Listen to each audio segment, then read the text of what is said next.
এবার কিন্তু তোমার জন্য শেষ চান্স, কথাটা মনে রাখ।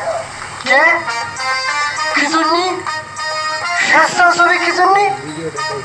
বইয়ের মধ্যে লেখা আছে না, একবার না পারলে দেখো শতবার, আমার শতবার হতে আর অনেক দেরি আছে। তোমাকে শতবার পরীক্ষা দিয়ে কিডা ঠেকাচ্ছে? তুমি কব্বরে যাওয়ার আগ পর্যন্ত পরীক্ষা দিয়ে যাও, কোনো অসুবিধা নেই।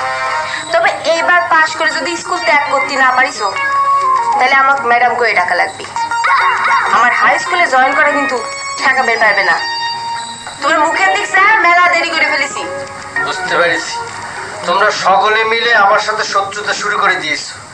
চিন্তা করেছিলাম একটা ফ্রেশ মন নিয়ে স্কুলে যাব, গিয়ে পরীক্ষা দেব না, সেটা আর সম্ভব হলো না। মনের মধ্যে একটা টেনশন ঢুকিয়ে দিলে। কি দরকার ছিল? তুমি প্রাইমারি স্কুলে শিক্ষকতা করতেছিল, সেটাই তো ভালো ছিল। কি জন্য আবার হাই স্কুলে জয়েন করা লাগবে আমাকে? Look at me.